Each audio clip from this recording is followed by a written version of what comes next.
نحمده ونصلي على رسول الكريم اما بعد۔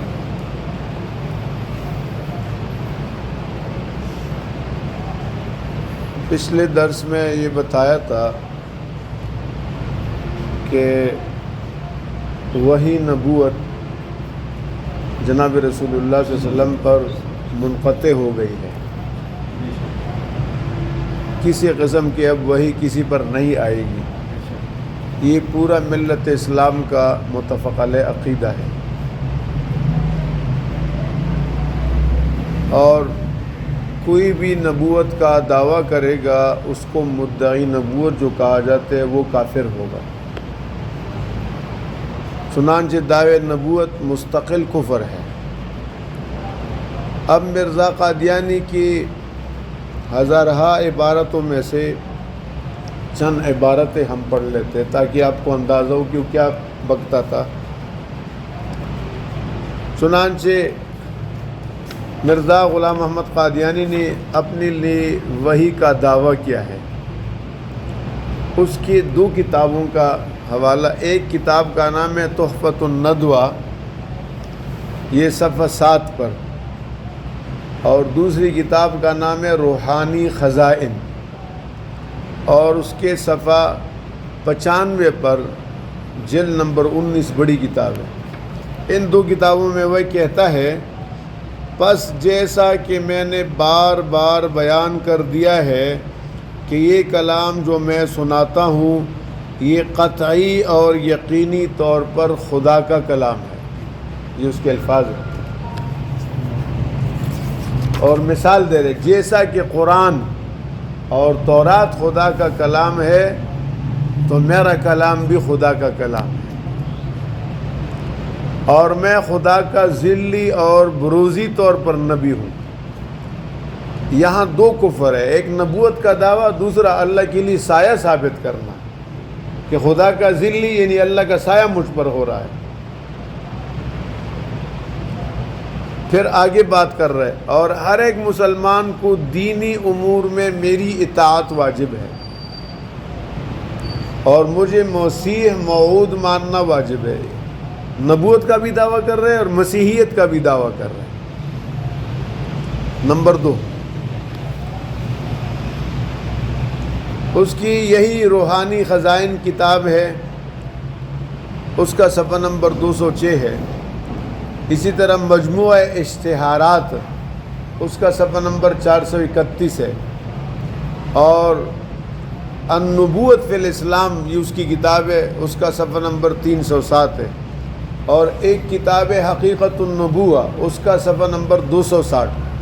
اس پر وہ کہہ رہے کہ خدا تعالیٰ کی وہ پاک وحی جو میرے پر نازل ہوتی ہے، میرے پر، اس میں ایسے لفظ رسول اور مرسل اور نبی کی موجود ہے، یعنی اس میں مجھے رسول، مرسل اور نبی قرار دے رہے ہیں، اور ایک دفعہ نہیں بلکہ صدہا دفعہ، سینکڑوں مرتبہ۔ پھر کیوں کر یہ جواب صحیح ہو سکتے ہے کہ ایسے الفاظ موجود نہیں ہے، بلکہ اس وقت تو پہلے زمانے کی نسبت بہت تصریح اور توضیح سے یہ الفاظ موجود ہے، اور براہین احمدیہ میں بھی جس کو تباہ ہوئے 22 برس ہوئے، یہ اس کی کتاب ہے براہین احمدیہ، اس میں بھی یہ الفاظ کچھ توڑے نہیں ہے۔ چنانچہ وہ مکالمات الہیہ براہین احمدیہ میں شائع ہو چکے ہیں، ان میں سے ایک وہی اللہ ہے، یہ وہی اللہ کی ہے، هو الذی ارسل رسولہ بالہدی ودین الحق لیظہرہ علی الدین کلہ، یہ ہمارے قرآن کی آیت ہے، اور اس میں آپ صلی اللہ علیہ وسلم کی دین کے حوالے سے وہ بدماشی اپنے اوپر فٹ کرے گی، اس میں مراد ہوں۔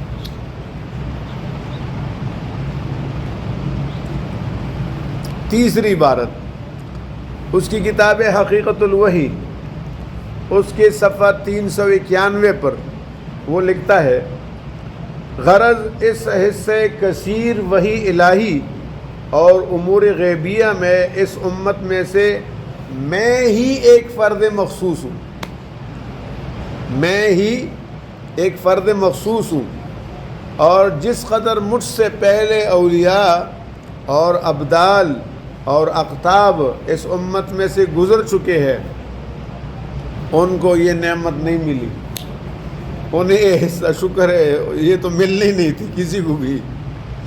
بس اس وجہ سے نبی کا نام پانے کے لیے، یہ جملہ بڑا اہم ہے، دیکھو وہ قادیانی کہہ رہے ہیں، بس اس وجہ سے نبی کا نام پانے کے لیے میں ہی مخصوص کیا گیا،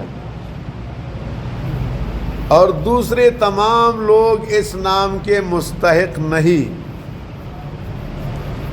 دیکھو اتنی واضح عبارت ہے جس میں کوئی تشریح کی ضرورت نہیں ہے، وہ اپنے آپ کو نبی کہہ رہے ہیں۔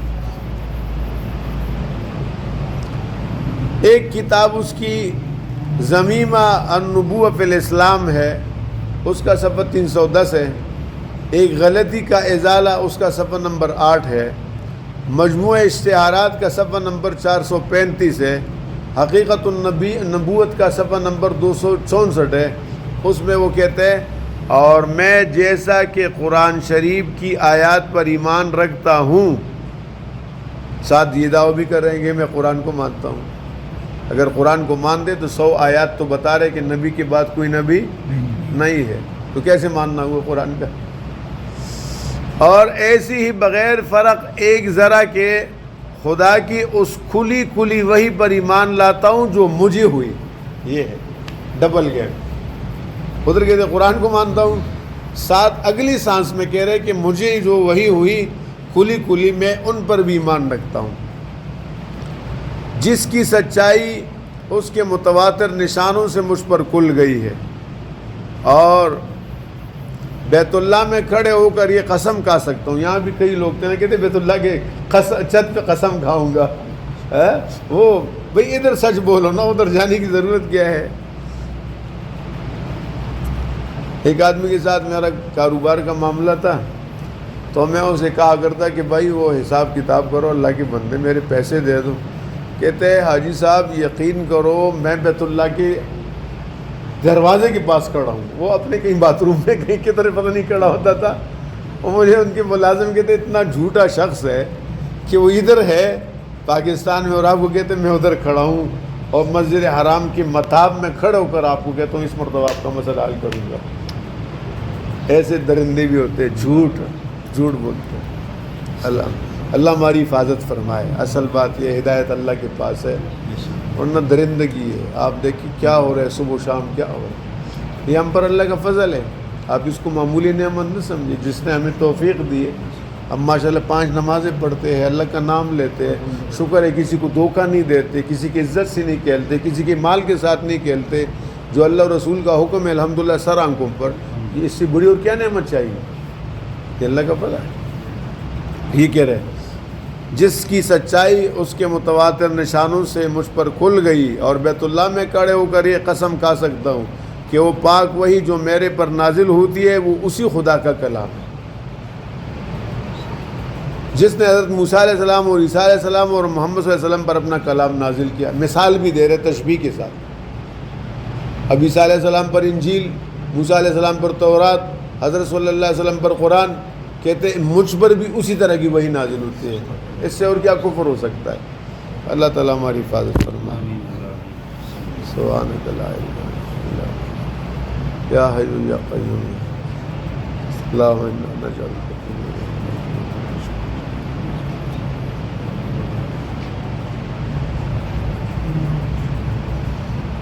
یا اللہ یا کریم ان ساتھیوں میں جو پریشان حال ہے ان کی پریشانیاں دور فرما، جو تنگ دست ہے ان کی تنگ دستیاں دور فرما، جن کی ضرورت ہے غیب کے خزانوں سے پوری فرما دے، جو بیمار ہے یا گھروں میں کوئی بیمار ہے سب کو صحت عطا فرما۔